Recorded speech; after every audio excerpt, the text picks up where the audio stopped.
The opulent silence of Serafino's, a Manhattan establishment where backroom deals were sealed and blood money was toasted with vintage champagne, shattered with the whip crack of a slap. It wasn't a dispute over a bill or a petty disagreement. It was the fiancée of the most ruthless mafia boss on the East Coast, Serena Ashford, delivering a stinging blow to a young waitress named Vivian Holloway. Serena was a woman known for her glacial composure, her emotions locked away like weapons in a vault. So what drove her to public violence over a tiny smear of olive oil? The entire room froze.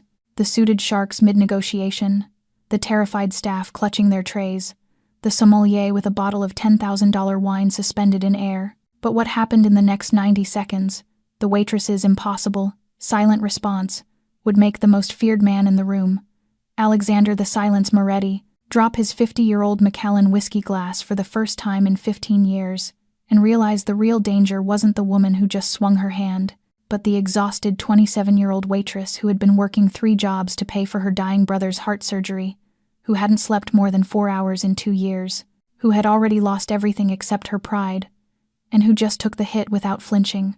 You think you know this story? You have no idea. If this satisfies your love for intense storytelling, hit like to let me know. Share it with someone who lives for dramatic twists. And subscribe for part 2, where secrets unravel and loyalties shatter.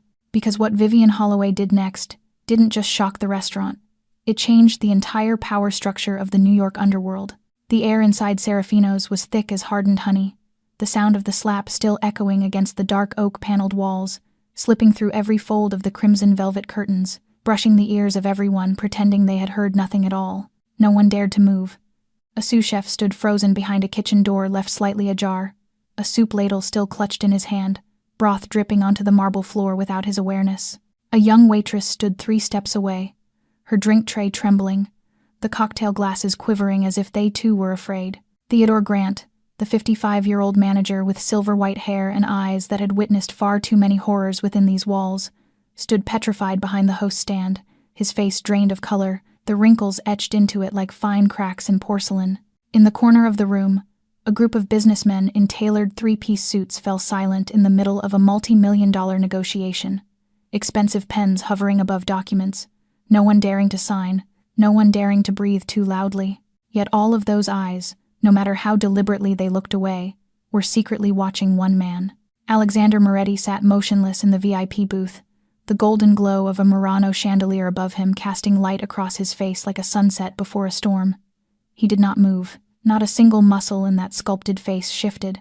His storm-gray eyes were fixed on the scene before him, unreadable, revealing nothing of his thoughts. A glass of 50-year-old Macallan whiskey remained in his hand, long, elegant fingers wrapped around it as if it were the only thing anchoring him to reality. Serena Ashford still stood there, her right hand suspended in the air after the slap, slender fingers adorned with a 12-carat diamond engagement ring that glittered under the lights like a cruel mockery. She was waiting for tears, waiting for pleas, waiting for the small waitress to collapse to her knees and beg for forgiveness, just like everyone else had before her. Serena's lips curved into a smile as thin as a blade, a cold, vicious satisfaction radiating from her pale blue eyes. This was her favorite moment. The moment when the week finally broke, but Vivian Holloway did not break. She stood there, her left cheek burning red as if scorched by fire, a few strands of brown hair clinging to the corner of her mouth where a thin line of blood seeped from a bitten lip. Her eyes closed, not from pain, not from fear, but as if she were counting. 1, 2, 3. Her chest rose with a deep, measured breath, slow and controlled. And when her eyes opened, what Serena Ashford saw was not the submission she had expected. It was something else entirely. Something that made the smile on her lips freeze in place. Something that caused even Alexander Moretti, a man who had faced death hundreds of times without flinching, to tighten his grip around the whiskey glass until his knuckles turned white. Because in the eyes of that 27-year-old waitress there were no tears, no fear, no surrender, only a terrifying calm so profound it seemed to drain the very air from the room. Vivian Holloway moved, slowly, deliberately, every motion calculated down to the smallest measure, as though she were performing a sacred ritual that only she understood. Her right hand rose, not to touch the burning cheek, not to wipe the blood at the corner of her mouth, but to slip into the breast pocket of her white shirt. Her slender fingers, roughened by years of work, found something neatly folded inside. She drew out a handkerchief. Not the cheap paper kind the restaurant handed out to its staff. Not an ordinary scrap of fabric belonging to a waitress who lived tip to tip, but a pristine white linen handkerchief, edged with delicate handmade lace, its corner embroidered with 2 intertwined initials in silver thread dulled slightly by time. It was her mother's last keepsake, the only thing left of a woman who had died in a hospital bed 11 years earlier, her hand clasping that of a 16-year-old girl, as she whispered that life was meant to be lived fully. Serena Ashford stared at the handkerchief, her brows knitting in confusion, wondering what was coming next. A pitiful apology, perhaps, or a gesture to dab away tears, but Vivian did neither. Instead, she stepped forward, one step, then another, the distance between her and the woman who had struck her, shrinking. Theodore Grant caught his breath. A nearby waitress nearly dropped her tray. Someone among the businessmen murmured a prayer. Serena instinctively stepped back half a pace, for the first time something other than contempt flickering in her eyes, perhaps unease, perhaps a trace of fear she would never admit. Vivian stopped directly in front of her, close enough to catch the scent of expensive Chanel No. 5, close enough to see every grain of powder on the flawless skin of the powerful fiancé. And then, without a word, she raised the linen handkerchief and gently dabbed at a faint smear of olive oil on Serena's shoulder, a tiny mark, nearly invisible, the spark that had ignited everything. She wiped it away slowly, softly, with the care one might show a sleeping child. There was no anger in the gesture, no mockery, no submission, only a pure calm so absolute it became a declaration. Serena stood frozen, her mouth slightly open, unable to react, because this was not the scene she had imagined, not how this was supposed to unfold.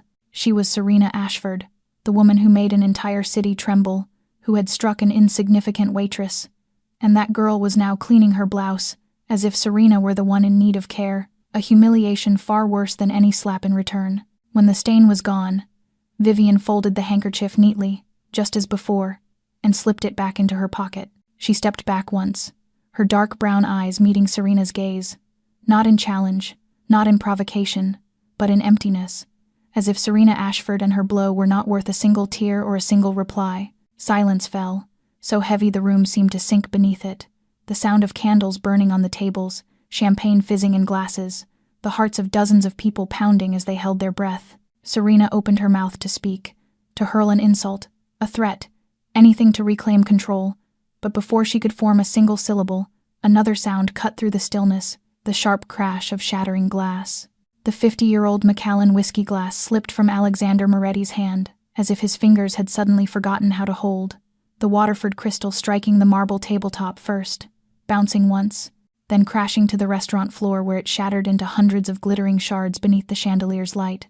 The sound of exploding glass rang out like a gunshot in a graveyard, tearing through the silence that had smothered Serafino's. Amber whiskey spread across the white stone tiles, pooling like diluted blood. It was a glass worth $3,000, but no one cared about the money, because Alexander the Silence Moretti never dropped anything. In 15 years of ruling the largest underworld empire on the East Coast, this was a man who had watched executions carried out in front of him without blinking, who had signed death orders without a tremor in his hand, who had faced the barrels of enemy guns and merely smiled.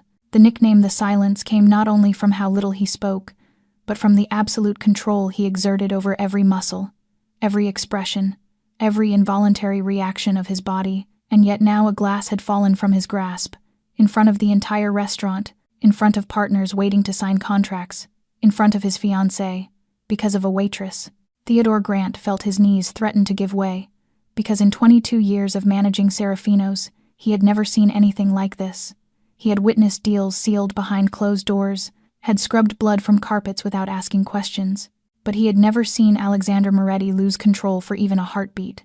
Serena Ashford spun toward her fiancé, and for the first time that night something other than arrogance crossed her face. Confusion, then concern, then a flicker of fear deep in her pale blue eyes, because she knew Alexander better than anyone. She knew the weight of that glass in his hand. She knew he valued control above every possession he owned, and she knew that if he had dropped it, something had reached him, something powerful enough to fracture the steel wall he had built since the day his father died. Serena's gaze slid back to Vivian Holloway, the waitress still standing there with a face as emotionless as carved stone, and suddenly she saw what she had missed from the beginning. She had struck a woman, But that woman had not fallen, had not begged, had not fled. She had stood upright, wiped away the humiliation, and met the eyes of the person who had demeaned her without uttering a single word. And that act, that proud silence, had made the most powerful man in the room drop his glass. Serena Ashford understood a terrifying truth in that moment. She was not the one in control of this situation. She never had been. And when Alexander Moretti slowly rose from the VIP booth, his height of 1.85 meters, seeming to fill the entire room, Serena knew that everything was about to change. She simply did not yet know how disastrous that change would be for her. Alexander Moretti stepped out of the VIP booth, each footfall striking the marble floor like the beat of a war drum, and no one dared to meet his gaze, as the most powerful guests in Manhattan suddenly lowered their eyes to their plates, as though nothing in the world were more fascinating. While the staff retreated to the walls, shrinking themselves into shadows, trying to become invisible, and only Vivian Holloway remained where she was, not stepping back, even though she did not look directly at the man advancing toward them. Serena turned to face her fiancé, her lips already curving into a practiced, seductive smile, her blue eyes flickering as if she had just done something worthy of praise, and she said sweetly, like honey dripping from her tongue, that she was sorry for the interruption, that the little waitress had been disrespectful and ruined her new Valentino blouse, that she had merely been teaching her a lesson in manners. Alexander stopped 2 steps away from her, did not look at Vivian, and instead fixed his gaze on his fiancée. And what Serena saw in those gray eyes was not agreement or understanding, but ice, pure and absolute. And when he spoke, his voice was so low it was nearly a whisper, yet it rolled through the room like distant thunder, reminding her that this had happened in his restaurant, in front of his guests, over a smear of olive oil barely visible to the naked eye. Serena blinked as the smile on her lips began to fracture, because she had never heard him use this tone with her before, only with enemies, only with traitors, and she stumbled as she replied that she had only been trying to preserve their family's dignity, that the girl had touched her without permission and needed to know her place. Dignity, Alexander repeated, as if the word tasted bitter, telling her that she had struck a defenseless woman in front of 50 people, turned his restaurant into a stage for her personal rage, and called that dignity. And Serena took a step back, her Louboutin heel catching on the floor, insisting with a growing desperation in her voice that the girl had ruined her blouse, a $15,000 blouse. Alexander stepped forward, closing the distance, forcing her to tilt her head up to meet his eyes, and told her that he could buy her 100 such blouses without a thought, but that there was something he could not buy back: respect, because when she behaved like someone without control in public, she did not only embarrass herself, she embarrassed him, showing the world that the fiancé of Alexander Moretti lacked the self-command to deal with a minor accident without resorting to violence. Tears began to glisten at the corners of Serena's eyes, but no one in the room believed they were real, not after she had used them so many times, and she whispered that she was truly sorry as she reached out to touch his arm, only for him to step back and avoid the contact, a rejection that struck harder than the slap she had delivered to Vivian. "Nikolai," Alexander said, not needing to turn to know where his bodyguard stood, and a man of 30 years, with closely cropped blonde hair and eyes cold as steel, emerged from the shadows near the entrance, and Alexander ordered him to take Miss Ashford home, his voice empty of emotion, saying she was tired, she needed rest, and she would not be returning tonight.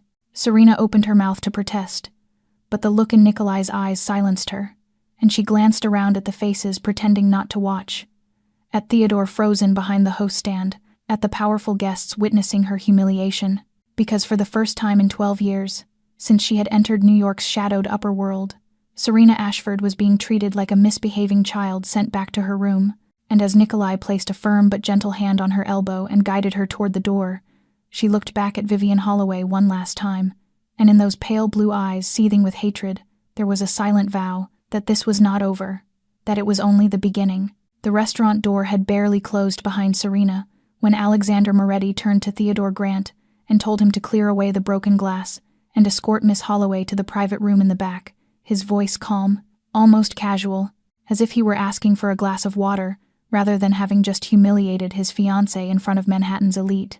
Theodore swallowed hard, his throat dry and bitter as sand, because in 22 years at Serafino's he had taken orders from dangerous men, but never once had he felt fear like this. "Yes, Mr. Moretti," he stammered, then turned to Vivian with a look caught somewhere between pity and dread, and told her to follow him. Vivian did not move at once. She remained still for one more breath, her dark brown eyes sweeping the room one final time as if memorizing every face, every corner, every pool of light, because this might be the last time she ever walked through this restaurant as an employee, or it might be the last time she ever walked out of it whole, and she did not know which. But she followed Theodore anyway, because not following was never an option. They passed through the kitchen, where the chef stood frozen with knives in hand, eyes fixed straight ahead, afraid to glance sideways. They moved down the narrow corridor leading to the staff area, where rows of personal lockers lined the wall like upright graves. At last they stopped before a black oak door with no nameplate, no number, no sign to suggest what lay beyond it. "Wait here," Theodore said quietly, his voice trembling as if he were the one awaiting judgment. "I will announce you." Vivian nodded without speaking, and when Theodore disappeared behind the door, she stood alone in the dim hallway, her back against the cool wall, and for the first time that night she allowed herself to feel her cheeks still burned. The metallic taste of blood lingered on her tongue from her bitten lip. Her heart was pounding so fast she could hear it in her ears, a wild drumbeat she had not let show on the surface. She thought of Marcus lying on the old sofa in their Bronx apartment, his chest rising with difficulty at each breath. She thought of Lily folding clothes to sell online, her small fingers roughened by needles and thread. She thought of the $250,000 she had no idea how to find for the surgery, and now she might be losing her job, or worse, losing her life. The door opened. Theodore stepped out, his face even paler than before, as if he had just seen the devil and been spared to carry the message. "Mr. Moretti will see you," he said. "He is alone." Alone. The word echoed in Vivian's mind like a death bell. No witnesses meant no one would know if she disappeared. No one would tell the story if she never walked out of that room. But Vivian Holloway had lived 27 years in a world without choices. She had faced landlords pounding on the door at midnight. She had faced cold doctors announcing impossible sums. She had faced the deaths of her parents at 16. A mafia boss in a closed room was not more frightening than what life had already thrown at her. She drew in a deep breath, smoothed her rumpled apron, and stepped through the black oak door. The room inside was darker than she had imagined, lit only by a single table lamp illuminating the corner where Alexander Moretti sat, a fresh glass of whiskey in his hand, storm-gray eyes waiting for her. The door clicked shut behind Vivian with a soft sound like a vault locking into place, and the room was smaller than she had expected, furnished in a minimalist style with dark walnut wood and cognac-colored leather, no windows, no second exit. Only Alexander Moretti seated behind a small desk, a single desk lamp illuminating half of his face while the other half remained swallowed by shadow, creating an image that was half man and half demon, unsettling to the core. "Sit down," he ordered, his voice flat, and even as his head tilted slightly toward the leather chair across from him. Vivian did not move at once. She stood for a single beat, her eyes sweeping the room out of habit, the reflex of someone accustomed to searching for exits. Before stepping forward and sitting, she kept her back straight, her hands resting on her thighs, neither submissive nor defiant. Alexander studied her in silence for 30 seconds, his gray eyes traveling from her slightly disheveled brown hair down to the rumpled white shirt, pausing on the bruise blooming into purple along her left cheek. "You did not cry," he said, a statement rather than a question. Vivian met his gaze without flinching. "No, sir." "Why?" "Because tears do not pay rent," Vivian replied, her voice strangely calm. "Tears do not pay hospital bills. Tears do not buy medicine. I cried enough when I was 16, cried until there was nothing left to cry. Now all I do is work." Alexander leaned forward slightly, the interest in his eyes shifting from curiosity to something deeper. "The handkerchief," he said. "Italian linen, hand-embroidered, at least 20 years old, not something a waitress usually carries in her pocket." Vivian's hand lifted instinctively to her breast pocket, where the handkerchief rested. "My mother's," she said, and for the first time that night her voice cracked, a brief fracture of emotion she could not fully hide. "She died when I was 16. Cancer. This is the only thing I have left of her. The only thing. Our house was seized to pay medical debt. Everything else was sold. I kept this because it was in my pocket during the funeral." Alexander leaned back, his eyes narrowing as if seeing Vivian under an entirely different light. "And you used the most precious thing you own to clean the blouse of the woman who struck you. Why?" Vivian was silent for a moment, weighing her answer. Then she spoke slowly, each word chosen with care. "Because it was the only way to show her that she could not reach me. She could slap me. She could humiliate me. But she could not make me small. I wiped away the oil because it was my job. because I am good at my job, and because I do not need to lower myself to answer someone who has already lowered themselves by their own actions." The room fell into silence. Alexander Moretti, a man who had heard countless pleas, justifications, and lies from the most powerful people in the city, found himself for the first time in a very long while, without words. This 27-year-old waitress was not begging for her life, not asking to keep her job, not trying to flatter him or blame anyone else. She was simply telling the truth, bare and sharp as a honed blade. "Do you have siblings, Miss Holloway?" Alexander asked, the question seeming to come from nowhere. "Two," Vivian answered, not asking how he knew, because she understood that a man like Alexander Moretti knew everything about everyone within his reach. "My brother is 17, born with a heart condition, needs surgery within 3 months. My sister is 13, still in middle school. I am the only one earning money, 3 jobs." Vivian nodded, waiting tables here at night, cleaning offices early in the morning, selling goods online during the day. Alexander's gaze lingered on the deep shadows beneath her eyes, on the calloused fingers, on shoulders subtly hunched from chronic exhaustion she could not entirely conceal. "How many hours do you sleep each day?" 3 to 4, Vivian replied evenly. "When I am lucky." Alexander set his whiskey glass down on the desk, the sound of crystal meeting wood dry and sharp in the stillness. He stood, walked around the desk, and stopped directly in front of her. Vivian lifted her head to look at him, did not stand, did not retreat, only held his gaze with unblinking dark brown eyes. "You keep your job," Alexander said. "Your salary doubles starting tonight. No one in this restaurant is permitted to touch you. If anyone gives you trouble, guest or staff, you report directly to Theodore, and Theodore reports to me." Vivian did not thank him. She only nodded once, accepting it as if it were a matter of fact rather than a favor. And that reaction, the absence of groveling gratitude he was so accustomed to receiving, made Alexander Moretti smile for the first time that night. A thin, fleeting smile like a cloud passing over the moon, but a real one. "Interesting," he murmured, his voice so soft Vivian was not sure she had heard it correctly. "Very interesting." Vivian stepped off the subway platform in the Bronx at 2 in the morning, her legs aching to the bone after a 12-hour shift, the stairway leading up to the street damp and reeking of urine, flickering fluorescent lights threatening to die at any moment, a few hunched figures lingering in dark corners she had long ago learned not to see. And the neighborhood at night was never truly quiet. Ambulance sirens wailing in the distance, dogs barking from an apartment below, the sound of someone arguing on a balcony across the street. This was her home, not because she had chosen it, but because it was all she could afford to have. The apartment sat on the 5th floor of a red brick building built in the 1960s.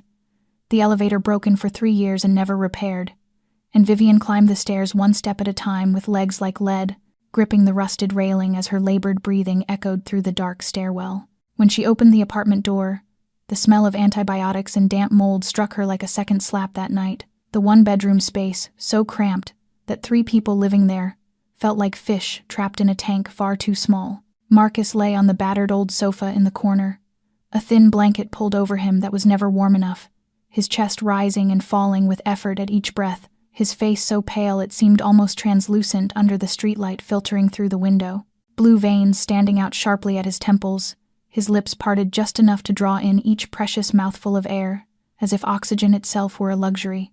17 years old, yet looking like an old man waiting to die. Vivian crossed the room quietly, bent down to pull the blanket higher over her brother, her hand touching his forehead to check his temperature.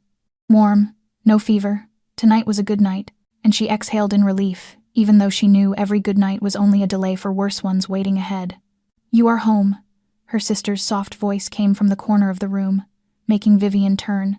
Lily sat on the floor beside the only working outlet, an old laptop open in front of her, the blue glow of the screen lighting the face of a 13-year-old child with eyes far too old for her age, saying she was doing schoolwork and trying not to turn on the light so Marcus could sleep. Vivian felt her heart constrict. 13 years old, and Lily already knew how to live in the dark to save on electricity, how to speak in whispers so as not to disturb a sick brother, how to ask for nothing because she knew her sister carried too much already, when she should have been coming home from school to watch television, snack, and argue with friends on the phone like other children her age. Instead, sitting here in a damp apartment doing homework by laptop light because she did not dare turn on a lamp. "Have you eaten?" Vivian asked gently, though her throat was tight. "Yes," Lily answered, saying she had eaten instant noodles at 7 in the evening, her smile so bright it felt almost forced, adding that she had saved one packet in the kitchen for her sister. Vivian nodded and stepped into the tiny kitchen corner separated from the living space by a cloth curtain, opened the cupboard, and saw the lone packet of noodles on an empty shelf, beside an almost finished bottle of fish sauce and a container of salt. The refrigerator bare. 3 months of unpaid rent, Marcus's hospital bills piled on the table like a mountain of paper, and the $250,000 surgery hanging overhead like a blade waiting to fall. Vivian leaned back against the kitchen wall, closed her eyes, and for the first time that night allowed her body to tremble. Because in the restaurant, she had stood firm like stone. Before Serena Ashford, she had not shed a single tear. Before Alexander Moretti, she had spoken as if addressing an ordinary man rather than the most dangerous mafia boss on the East Coast. But here, in this dark, mold-scented kitchen, she was only Vivian Holloway, a 27-year-old woman drowning in her own life. She lifted her hand to her cheek where the bruise throbbed and whispered into the darkness, "What am I supposed to do now? Mom, I do not know what to do anymore." And there was no answer, only Marcus's labored breathing, Lily's soft keystrokes, and the distant wail of ambulance sirens echoing through the night, like a reminder that death was waiting just beyond the door. At the same time, on the other side of Manhattan, inside a luxurious penthouse overlooking Central Park, Serena Ashford was shattering a baccarat crystal collection worth hundreds of thousands of dollars, each glass, each vase, each exquisitely crafted ornament hurled against the cream-colored walls and exploding into thousands of glittering shards. She screamed, a scream fueled by pure hatred that echoed through the vast space, unheard by anyone because she had sent every servant away the moment Nikolai dropped her at the door. The humiliation of the night burned in her chest like acid. Alexander had reprimanded her in front of the entire restaurant, in front of business partners, in front of lowly waitstaff, and all of it because of whom? Because of a worthless little server, a girl with nothing to her name except defiant eyes and an infuriating calm. Serena stopped amid the wreckage, her chest heaving, platinum blonde hair spilling loose from its perfect updo, pale blue eyes blazing with fury. She looked down at the 12-carat engagement ring on her finger, the diamond glittering beneath the chandelier like a cruel taunt. 12 carats, a symbol of power, a symbol of her position beside the most powerful man in New York, and now everything was trembling because of a waitress. Serena stepped through the broken glass without caring that shards were slicing into the soles of her heels, and retrieved a second phone from a hidden drawer in her wardrobe. Not the phone Alexander knew about, but a burner she had kept concealed for 6 months. She dialed the only number stored and waited. 1 ring, 2. Then a rough male voice came through the line, amused and lazy, saying that calling so late must mean something important, or perhaps she missed him. Vincent Castellano, the mafia boss who controlled southern Manhattan and the sworn enemy of the Moretti family. Serena clenched her teeth and swallowed her rage at his condescension, because for 6 months she had endured Vincent's leering disrespect in exchange for promises of real power, the kind Alexander had never truly given her despite 3 years of engagement. "The plan has changed," she said, her voice cold as steel. "I need to move sooner than planned." Vincent fell silent for a moment, and Serena could almost picture the predatory smile spreading across his scarred face. "What happened?" he asked. "Did your perfect fiancé hurt you?" "Do not mock me, Castellano," Serena snarled. "I have fed you information on Moretti's transport routes for 6 months. Every secret meeting, every new partner, every weakness in his system. Now I want action, and I want the waitress at Serafino's to pay." The silence stretched, then Vincent spoke again, his tone sharpening. "Which waitress?" "Vivian Holloway." Serena spat the name as if it were bitter on her tongue. "She dared to humiliate me tonight," and Alexander took her side. "I want her gone, and I want to use her as bait to draw Alexander into a trap." Vincent laughed aloud, a low rumbling sound crackling through the line. "Oh, Serena, you always know how to make things interesting." "Very well, I am listening. Tell me about this waitress, and we will discuss how to turn her into a piece on the board in the game to bring down Alexander Moretti." 3 days passed like a strange dream that Vivian could not quite tell was real or imagined, and at Serafino's everything had changed in ways that were subtle yet unmistakable. No one daring to look at her for too long, no one assigning her the heaviest tasks, Theodore Grant treating her with the same blend of respect and unease he reserved for the most powerful guests, her doubled salary appearing in her account exactly as promised, And for the first time in 2 years, Vivian was able to buy fresh meat to cook for Marcus and Lily, instead of surviving on endless instant noodles. Yet she knew there was no such thing as a free meal in this world. The call came at 3 p.m. on the third day, as she was preparing for her evening shift. An unfamiliar number but a familiar voice telling her that a car was waiting downstairs and Mr. Moretti expected to see her at Moretti Tower within 1 hour, the line going dead before she could say a word. Vivian looked down at what she was wearing, an old t-shirt and faded jeans, then at Marcus asleep on the sofa, and she knew she had neither time to change nor the option to refuse. 20 minutes later, she was sitting in a sleek black Mercedes Maybach gliding through Manhattan streets she had only ever seen through subway windows, the driver silent the entire way. Moretti Tower rose in the financial district like a monument of glass and steel, 70 stories high, reflecting the gray New York sky like a colossal mirror. And Vivian crossed a lobby paved in black marble, past security guards in black suits with discreet earpieces, and was escorted into a private elevator that carried her straight to the top. When the doors opened, she stepped into a space that felt like another world. Polished walnut floors, floor-to-ceiling windows revealing all of Manhattan, abstract paintings worth millions on the walls, and at the center of it all, Alexander Moretti stood with his back to her, gazing out as though surveying a kingdom that belonged to him. "Miss Holloway," he said without turning, his voice echoing in the stillness. "Thank you for coming."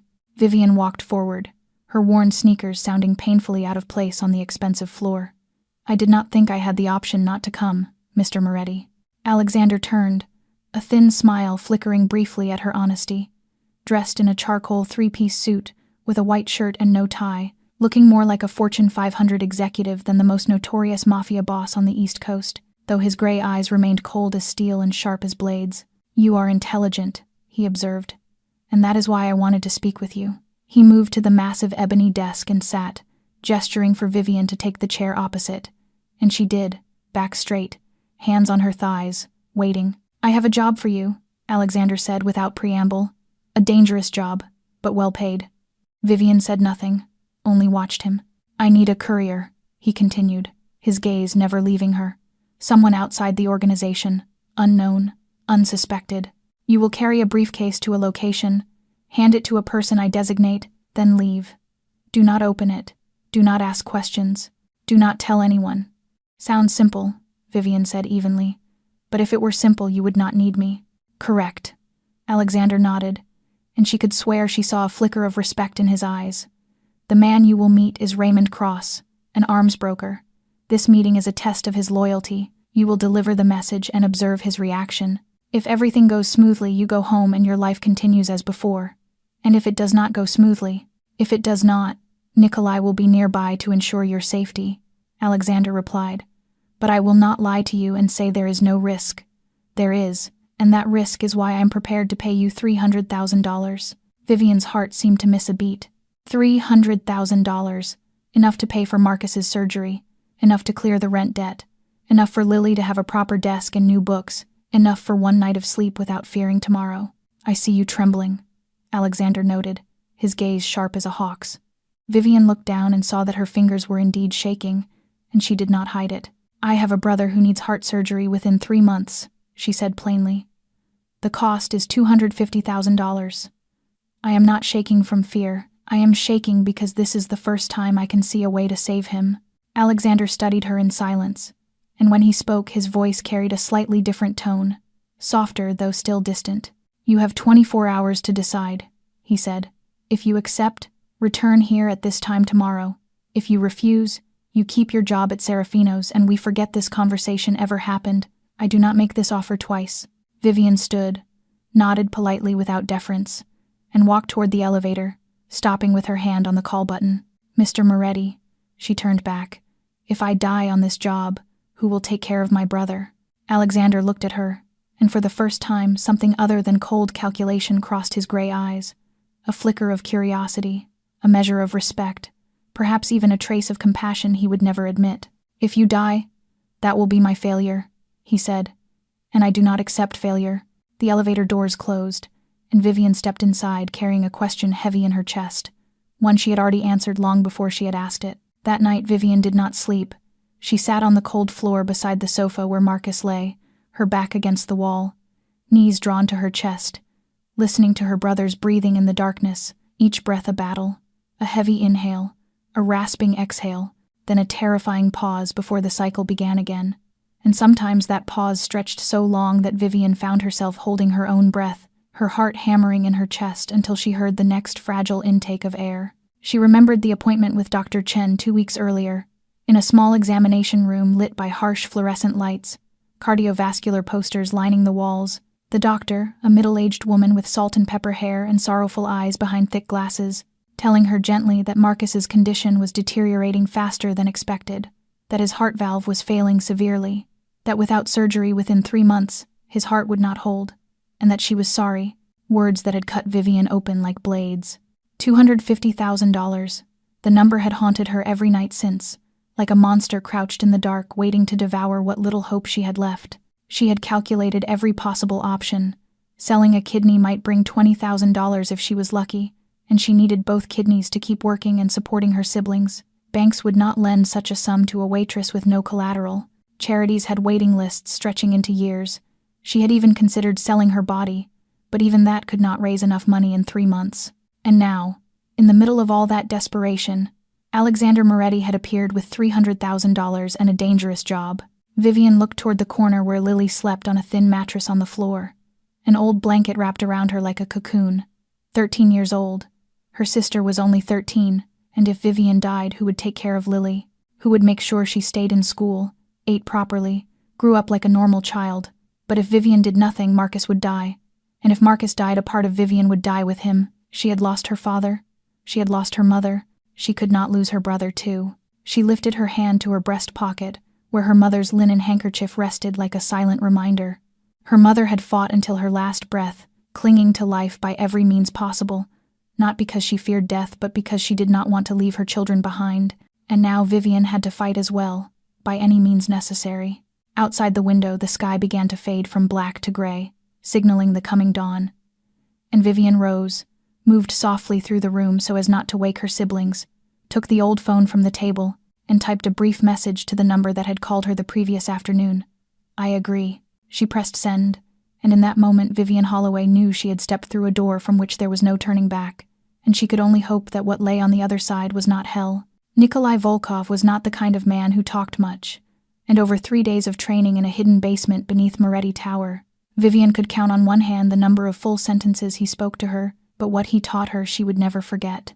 On the first day, he led her into an empty room with gray concrete walls and black rubber flooring, tossed her a bottle of water, and said only one word: "Observe." She did not understand what he meant until he made her sit in the corner and stare through a one-way glass window overlooking the main lobby of Moretti Tower for 3 full hours, after which he asked her how many people had passed through, how many wore blue suits, how many looked at their phones while walking, how many carried concealed weapons. Vivian answered with more than 80% accuracy, and for the first time she saw Nikolai raise an eyebrow slightly, the closest thing to approval he was capable of showing. "Where did you grow up?" he asked. "The Bronx," Vivian replied. "South Bronx. When you walk home after midnight, if you do not observe, you do not live until morning." Nikolai nodded, as if that explained everything. On the second day, he taught her how to spot a tail. They walked through crowded Manhattan streets while Nikolai pointed out signs ordinary people never noticed.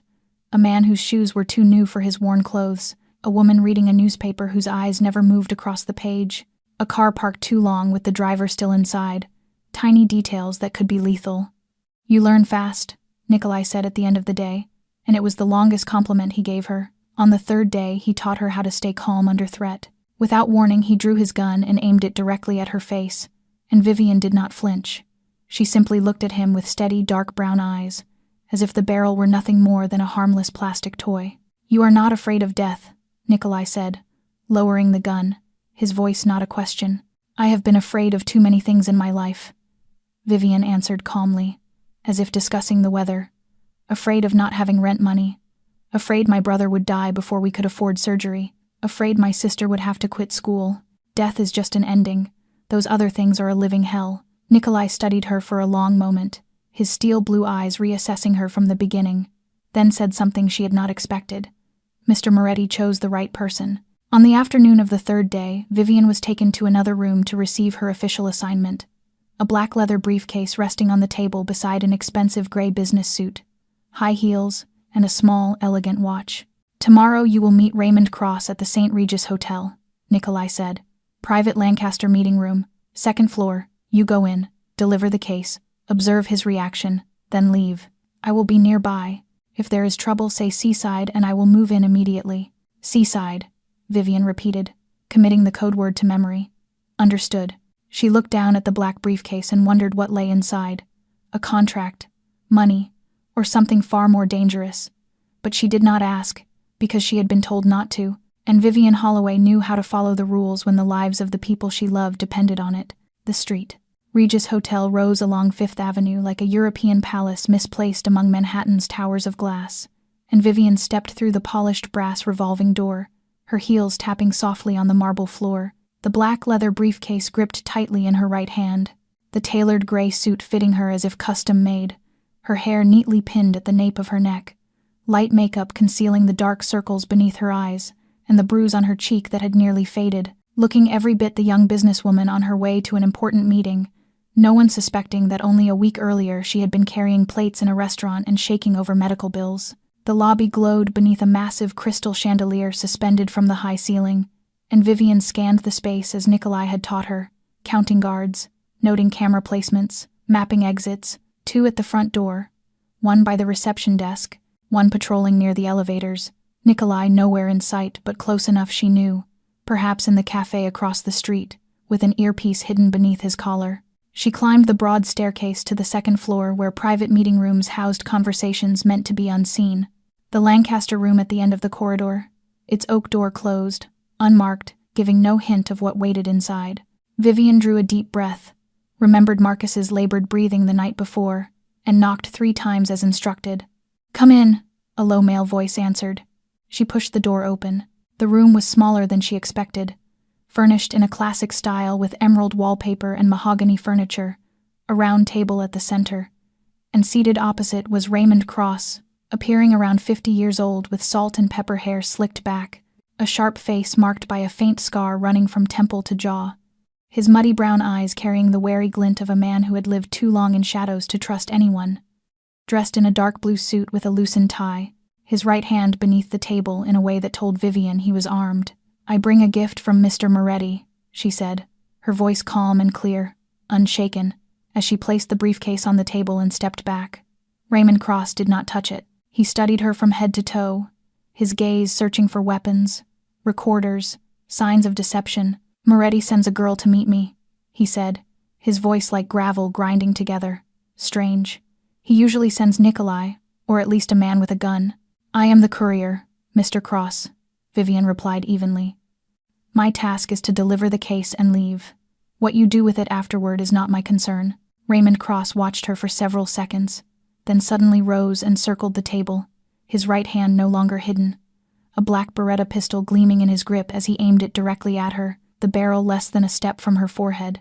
"Open the case," he ordered coldly. Vivian did not move. She looked at the gun, then into his eyes, and what he saw in her dark brown gaze made him hesitate. No fear, no panic, only a frozen calm like a lake sealed in ice. "I was instructed not to open it," she said steadily, as though the weapon were nothing more than a pen pointed her way. "You may open it yourself, but if you shoot me, Mr. Moretti will not be pleased, and I believe you know what happens when Mr. Moretti is displeased." Raymond Cross clenched his jaw, his finger tightening on the grip. "Who are you?" he growled. "Moretti never uses strangers for this kind of work. Are you testing me, or am I being played?" "I am only a courier, Mr. Cross," Vivian repeated, her voice unchanged, even as her heart thundered in her chest. "I do not know what is inside the case. I do not know what agreement you have with Mr. Moretti. I only know that if he wanted you dead, you would already be dead, without needing a girl like me to deliver a message." Silence stretched as Raymond Cross looked at her, then at the case, then back at her, weighing possibilities, calculating angles, searching for leverage, and then he laughed, a dry sound like autumn leaves scraping stone. "You have nerve, girl," he said, "but I do not trust this. I think you are bait. I think Moretti is testing me, and I do not like being tested." He cocked the gun, the click slicing through the quiet room like a death sentence. Vivian knew she should say the code word, "Seaside," one word, and Nikolai would storm in. But something stubborn inside her, The same force that kept her from crying when Serena slapped her, the same pride that made her clean the blouse of the woman who humiliated her, compelled her to speak. "Mr. Cross, I have a 17-year-old brother waiting for heart surgery. I have a 13-year-old sister waiting for me to come home. If you kill me here, you will not only anger Mr. Moretti, you will kill 2 innocent children in the Bronx because I am the only one who supports them. Can you live with that?" Raymond Cross froze, staring at her, and for the first time something other than suspicion flickered in his eyes. Before he could react, the meeting room door burst open. Nikolai, stepping inside with his gun already drawn, aimed straight at Raymond Cross's head. "Put the gun down, Cross," Nikolai said icily. "You just failed the loyalty test. Mr. Moretti will contact you later to discuss the consequences." Raymond Cross lowered his weapon slowly, his gaze still fixed on Vivian with an expression he could not name. And as Nikolai escorted her out, his voice followed them. "This girl is dangerous, Moretti. She does not know fear. And those who do not know fear cannot be controlled." Nikolai said nothing, only placed a firm hand against Vivian's back and guided her toward the elevator. When the doors closed, he looked at her with an expression she could not decipher. "You did not call the code," he said. "I did not need to," Vivian answered, realizing her hands were trembling now. The delayed response of a body after danger had passed. "He would not shoot." "How did you know?" "Because he asked who I was, instead of pulling the trigger. People who intend to kill never ask questions." Nikolai was silent for a long moment, then spoke in a voice still cold but carrying a new undertone, almost respect. "This was not your first time facing danger." "No," Vivian replied softly, her eyes unfocused. "I grew up in the Bronx. Facing danger is how I survived." 2 weeks passed like a silent storm that swept Vivian into an entirely different world. And after the assignment with Raymond Cross, she was given 3 more missions, each more complex than the last, each one completed without a single mistake. The second mission required her to deliver a packet of documents to a politician at the Plaza Hotel, passing through 3 layers of security without being searched because she looked like nothing more than an ordinary office secretary. The third mission had her sitting in a cafe for 4 straight hours, observing and memorizing the routine of arrival, the number of bodyguards, habits, vulnerabilities.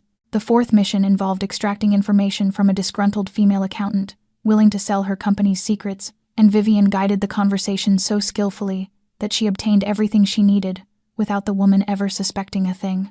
After each assignment, Vivian was summoned to Moretti Tower to report directly to Alexander. At first those meetings lasted no more than 10 minutes, he asked. She answered. He nodded. She left, but gradually they grew longer. 20 minutes, 30, an hour, and Alexander began asking her questions that went beyond the missions themselves. He asked what she thought of the accountant, what the woman's true motives were, whether she could be trusted.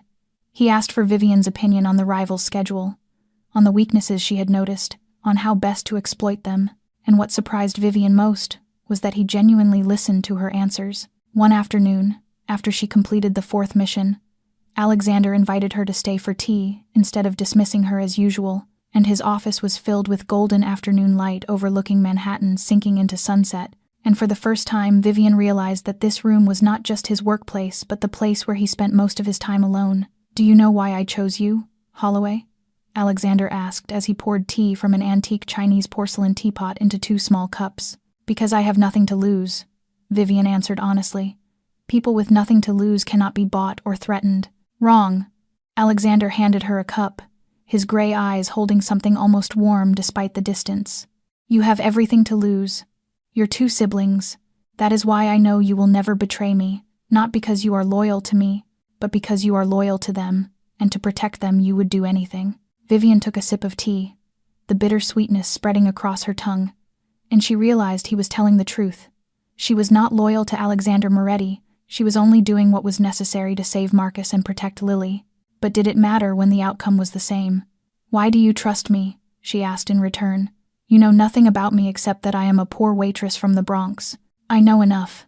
Alexander leaned back in his chair, teacup in hand, his gaze drifting toward the window as if looking at something far away. "I know you were slapped and did not cry. I know you used the most precious thing you own to clean your enemy's blouse. I know you faced a gun without trembling.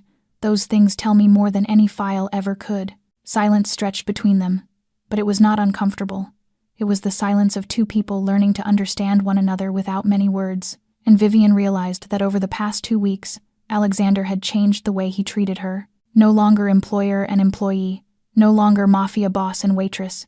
He spoke to her as an equal, asked her opinion, listened to her, and sometimes, when he thought she was not looking, he looked at her with an expression she could not decipher. "I do not have many people I can trust," Alexander said suddenly, his voice lower and softer than usual.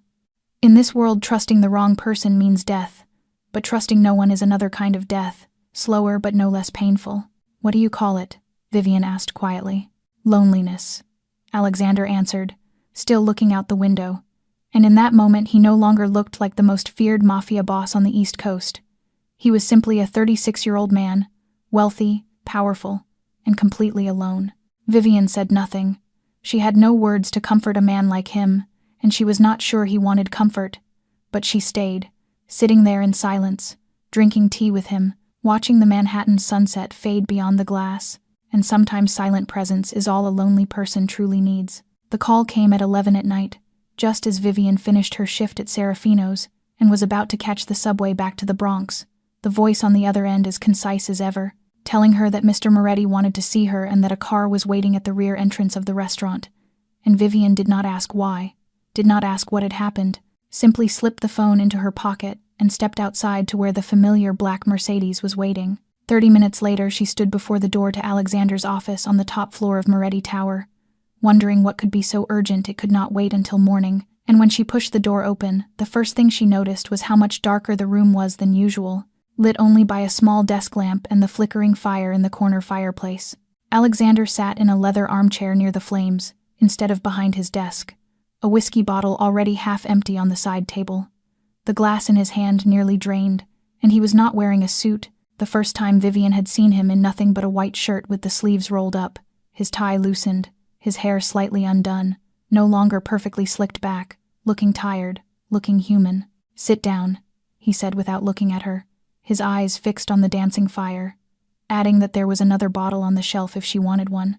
Vivian moved to the armchair opposite him and sat, declining the drink, saying quietly that he had not summoned her at midnight just to drink. And Alexander gave a short, low laugh that held no real humor, replying that no, that was not why, then falling silent for a long moment, his gray eyes still searching the flames as if they held answers. "Today is my father's death anniversary," he said at last.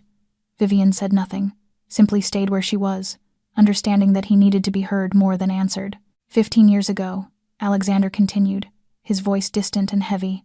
He was betrayed by the man he trusted most, a business partner of 20 years, someone he considered a brother. 3 bullets to the chest in this very office, right in front of me, and I was 21.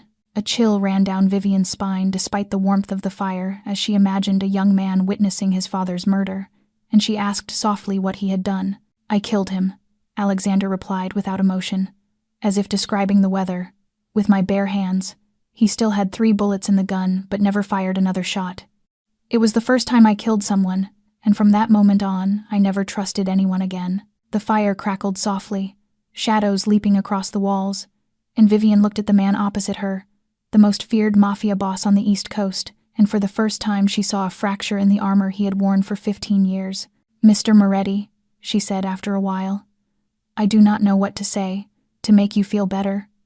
I am not good at comforting people, but I know what it feels like to lose your parents, and I know that kind of pain never truly goes away. It just becomes part of you, like a scar you learn to live with." Alexander turned to her then, his eyes finally leaving the fire, the flames reflected in his gray gaze making them look warmer, more human. "When did you lose your parents?" he asked. "When I was 16, Vivian answered. "A car accident. They were coming to pick me up from school when a truck ran a red light. My father died on the spot. My mother lived 2 more weeks in the hospital before she followed him, and after that I had to raise my 2 siblings on my own." Silence settled between them, but it was the silence of 2 people sharing a wound without needing words. And Vivian understood then why Alexander had called her tonight, not for work, not because he needed something done, but because on the anniversary of his father's death he did not want to be alone, and out of all the people around him, his subordinates, his partners, his distant fiancée, he had chosen to call her, a waitress from the Bronx he had known only a few weeks. "Do you know what that means?" Alexander asked quietly, almost in a whisper. "This is the first time in 15 years I have told this story to anyone." Vivian looked at him, powerful, wealthy, ruthless, and utterly alone, and said that it meant he trusted her, or that he was very drunk.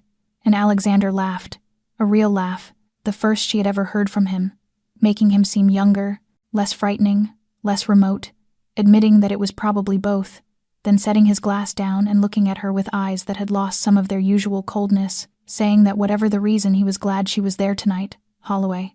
Vivian did not answer aloud. She simply nodded and stayed, sitting with him by the fire, two strangers from different worlds, sharing a small pocket of understanding, while outside the windows Manhattan blazed with light, as if the city never slept, and inside that room time seemed to pause, and Vivian realized that something had shifted between them that night, something she was not yet ready to name. While Vivian sat by the fire with Alexander in Moretti Tower, 10 miles south in Manhattan, another meeting was unfolding in a hidden basement beneath an old warehouse in Brooklyn's industrial district, where Serena Ashford stood before a whiteboard covered in photographs, diagrams, and red connecting lines like a battlefield map, her platinum blonde hair pulled tightly back, pale blue eyes glittering with cruelty and the hunger for revenge, while Vincent Castellano lounged in a leather chair in the corner, a half-burned Cuban cigar in his hand, smoke curling around his scarred face like a veil of shadow, and beside him stood 2 armed bodyguards and Theodore Grant, the manager of Serafino's, trembling like a leaf in the wind, sweat beading on his forehead despite the cellar cold that felt like winter. "The plan is ready," Serena said, her voice sharp as a blade. "The Holloway girl will be the perfect bait. Alexander trusts her. That much is obvious from the fact that he has used her for 4 consecutive missions and even summoned her to his office at night." Castellano drew on his cigar, smoke streaming from his nostrils like a thinking dragon, and asked whether she was certain the false information would lead Moretti exactly where they wanted him. "Absolutely," Serena replied, turning to Theodore, her eyes narrowing like a cat studying a mouse. "Theodore, tell Mr. Castellano about the upcoming meeting Alexander is preparing." Theodore swallowed hard, his throat dry and gritty as sand, knowing that if Alexander ever uncovered this betrayal, death would be the kindest outcome he could hope for. Yet a gambling debt from 10 years earlier to Castellano still hung over his head, and Castellano had made it clear that if Theodore did not cooperate, his sister in New Jersey would suffer the consequences. "There is a major meeting next Saturday," Theodore said, his voice shaking. "At St. Mark's Club, Alexander will meet with several Russian partners to discuss a new shipping route through the Newark port. It is the most important meeting of the year. Very few people know about it. Only Alexander, Nikolai, and me, because I am responsible for reserving the private room." Castellano smiled like a fox spotting a plump hen and asked what role the Holloway girl would play. Serena pulled Vivian's photograph from the board and stared at the face of the girl who had humiliated her with undisguised hatred, saying that the girl would act as the courier for this meeting, that Theodore would ensure the information reached her by accident, making her believe she had uncovered something important, but that the information would be false, leading Alexander to a different location where they would already be waiting. "And what about Daniel Mercer?" Castellano asked. "Is the accountant ready?" Serena nodded, a half-smile curving her lips, explaining that Daniel Mercer had been Alexander's chief accountant for 15 years and knew every financial secret of the Moretti empire, that over the past 6 months Serena had cultivated him, discovered his wife was having an affair with a young personal trainer, and used that knowledge to manipulate him, that Daniel believed he was working with Castellano to take revenge on his wife and secure money to flee, unaware that he was merely a disposable pawn who would bear all blame when everything collapsed. "Mercer transferred Alexander's offshore asset list to me last week," Serena said. "And more importantly, he will be at St. Mark's Club that night, as a witness to the trap. When everything goes down, Alexander will believe Mercer was the only mole, and suspicion will never fall on me." Castellano rose, stepped beside Serena, and placed a hand on her shoulder in a gesture both intimate and threatening, telling her she had done well, and that when it was over she would have Serafino's, 1/3 of the Eastern Territory, and freedom from Alexander Moretti. Serena looked up at him, pale blue eyes flashing with ambition and hatred, saying she did not only want freedom, she wanted to see Alexander's face when he realized the woman he was about to marry had betrayed him from the very beginning, and she wanted the little waitress to pay for daring to steal his attention. That night, when Vivian left Moretti Tower after her quiet conversation by the fire with Alexander, she did not know that a message had already been sent to Theodore Grant. "Prepare the leak. The plan begins in 48 hours." The trap was set, and Vivian Holloway, the waitress from the Bronx with fearless eyes, was walking straight into it without knowing a thing. 2 days after the night by the fireplace, Vivian received word of the meeting at St. Mark's Club in a way that immediately made her feel something was wrong.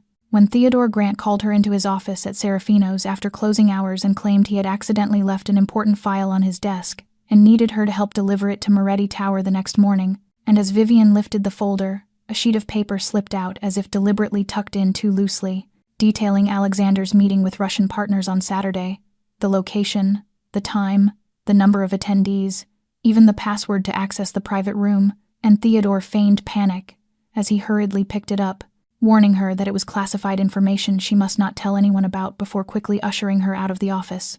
But Vivian had lived long enough in a world steeped in deception to recognize the scent of a trap, because information that sensitive was never kept in an ordinary folder. And Theodore Grant, a man so meticulous he bordered on paranoid, never accidentally forgot anything. That night, instead of taking the subway back to the Bronx as usual, Vivian slipped into the shadows of the alley across from Serafino's and waited, applying everything Nikolai had taught her, blending into darkness, controlling her breathing, observing without being seen. And close to midnight she saw Theodore sneak out the back door of the restaurant, head lowered, coat collar pulled high to conceal his face, not calling a taxi, not heading for the main street, but slipping through dark alleys like a man fleeing something unseen. Vivian followed, keeping just enough distance to avoid detection while staying close enough not to lose him, through a maze of Lower East Side alleys, until he stopped in front of a small rundown bar with a flickering neon sign, glanced around, then went inside. Vivian waited 3 minutes, then circled behind the bar where she found a small, cracked window leading into a storage area, climbed onto a dumpster, pressed her eye to the opening, and what she saw froze the blood in her veins. Theodore sat across from a man she recognized instantly from the photographs in Alexander's files. Vincent Castellano, the Mafia boss who controlled southern Manhattan and the sworn enemy of the Moretti family, and standing beside him in a tight black dress, with that familiar platinum blonde hair, was Serena Ashford. Vivian held her breath and pressed her ear to the narrow opening to listen, as Serena's voice rang out, cold and smug, saying that everything was ready, that the waitress had received the false information, that if she reported it to Alexander, he would adjust his plans accordingly and walk straight into the trap, and if she did not report it, they still had Theodore to ensure the information reached the right ears. And if everything goes as planned? Castellano asked through cigar smoke. Serena replied with a smile as venomous as a snake's bite, that Alexander Moretti would be caught in the act during an illegal arms deal, that she had arranged for an anonymous tip to reach the FBI about the meeting, that federal agents would raid the scene, Alexander would be arrested, and the Moretti empire would collapse, while Mercer would take the fall as the traitor. Theodore's voice trembled as he asked whether he would be safe, and Castellano's dry laugh scraped the air as he told him he would be safe when Castellano said he was, ordering him to go home and not do anything stupid. Vivian slipped away from her vantage point, her heart pounding like a war drum, running through dark alleys until she reached a public phone 6 blocks away. Yet she did not call Alexander. Not yet, because she needed proof, something more solid than the testimony of a waitress he might or might not believe. Over the next 2 days, Vivian shadowed Serena like a ghost, knowing her routine from overheard conversations at Serafino's, the spa on Tuesdays, lunches with socialite friends on Wednesdays, shopping along Fifth Avenue on Thursdays, and on Thursday, while Serena tried on clothes in a fitting room at Bergdorf Goodman, Vivian slipped into the waiting limousine outside, its door carelessly left unlocked by the driver. In a hidden drawer beneath the rear seat, she found the burner phone Serena used to communicate with Castellano, and Vivian photographed every message, every call log, every piece of evidence documenting 6 months of betrayal and conspiracy to destroy Alexander Moretti.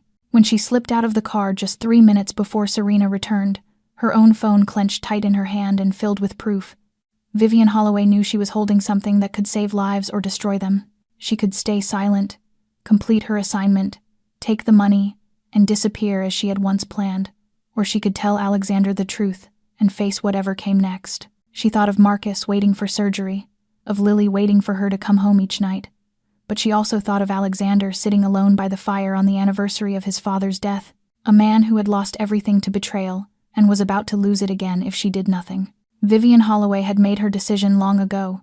She simply had not been ready to admit it, and she took out her phone and called Nikolai, telling him she needed to see Mr. Moretti immediately, that it was urgent. 30 minutes after the call, Vivian stood inside Alexander's office at Moretti Tower, her phone filled with evidence resting on the desk between them, and she told him everything, from the way Theodore had dropped the false information far too deliberately, to the secret meeting in the rundown bar, to the messages exchanged between Serena and Castellano over the past 6 months. Alexander sat in silence as she spoke, his face carved from stone, not a single muscle moving, storm-gray eyes fixed on her without blinking, and when she finished, the silence stretched so long she could hear the wall clock ticking. Then, Alexander reached out, took the phone, and began scrolling through each message, each photograph, each proof of betrayal by the woman he was supposed to marry, his face remaining expressionless, yet Vivian noticed his fingers tightening around the phone until his knuckles turned white. He spoke at last, his voice low and distant like thunder rolling far away, saying that he had suspected Serena 3 months earlier, after discovering irregularities in the financial reports, but he had no proof and had been waiting for her to expose herself. Vivian asked why he had not acted sooner, and Alexander replied that he wanted to see how far she would go, and because he wanted to know who would truly stand by him when everything collapsed, adding quietly that now he knew. Vivian said nothing, because she had not acted out of loyalty or affection, only because she could not watch a man walk into a trap that mirrored the betrayal that had killed his father 15 years earlier, though she did not say that aloud.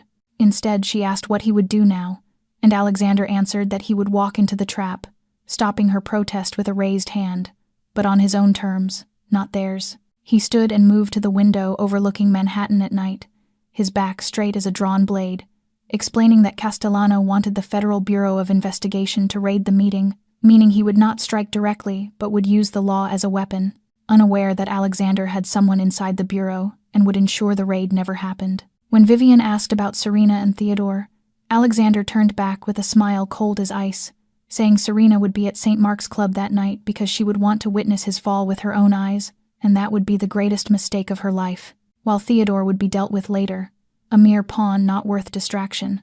When Vivian mentioned Daniel Mercer, recalling the name from the secret meeting, Alexander confirmed it with a flicker of disappointment, remarking that 15 years of loyalty had been sold for a grievance against a wife.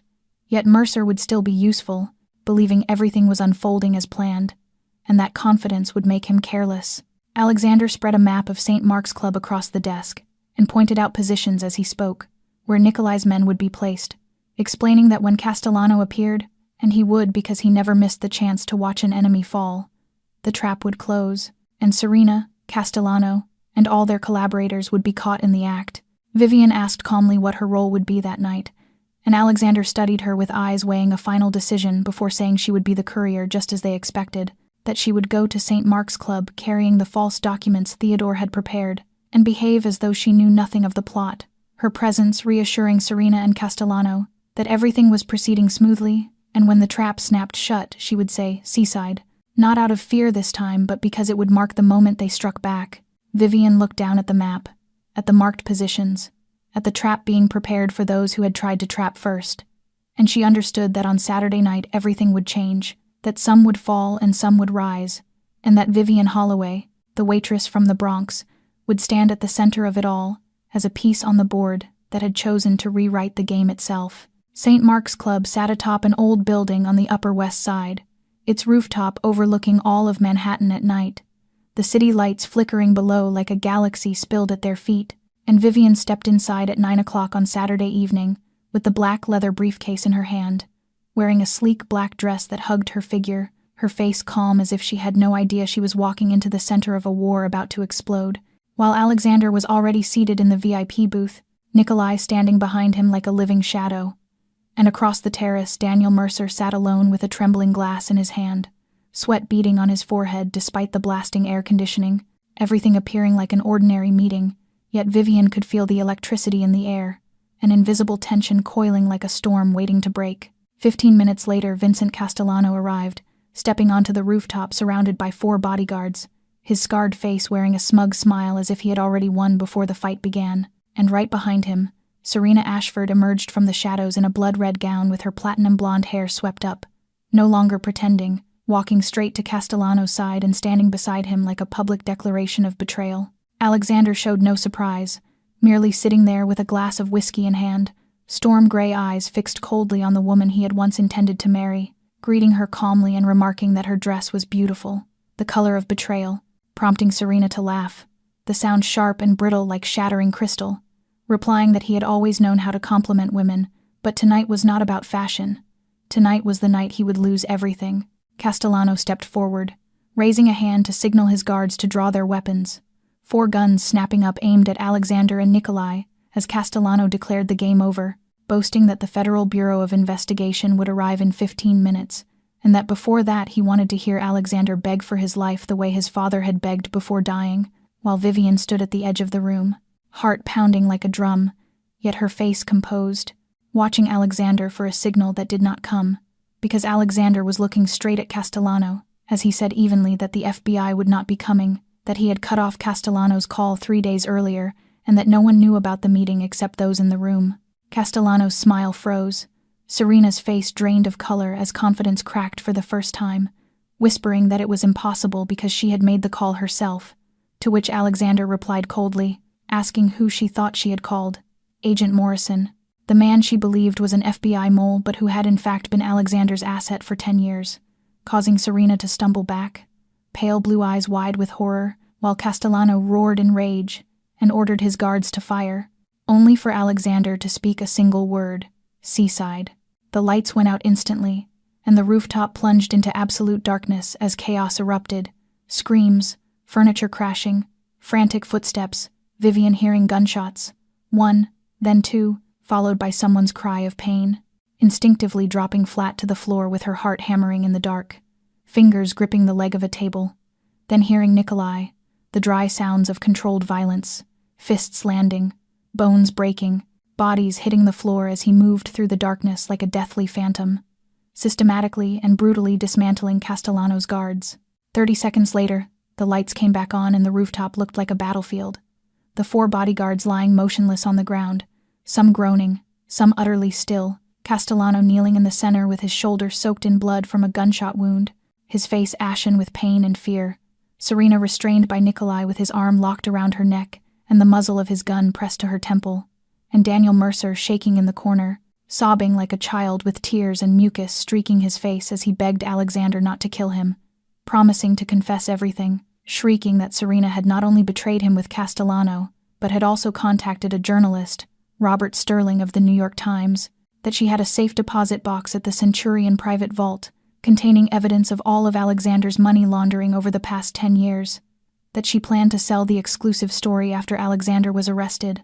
The rooftop fell into absolute silence as Alexander looked at Serena, and for the first time that night, something other than coldness appeared in his gray eyes, the profound disappointment of a man betrayed to the bone, murmuring that a journalist meant she had not only wanted to overthrow him, but to destroy him completely. Serena offering no reply, meeting his gaze with pure hatred even as her throat was constricted, showing no remorse and no plea, while Vivian rose from where she had taken cover and looked at the devastation around her, realizing that the night was not yet over, that the secrets inside that safe deposit box, the evidence Serena had gathered for years, remained a lethal threat to Alexander Moretti, and somehow Vivian knew that she would be the one tasked with dealing with it.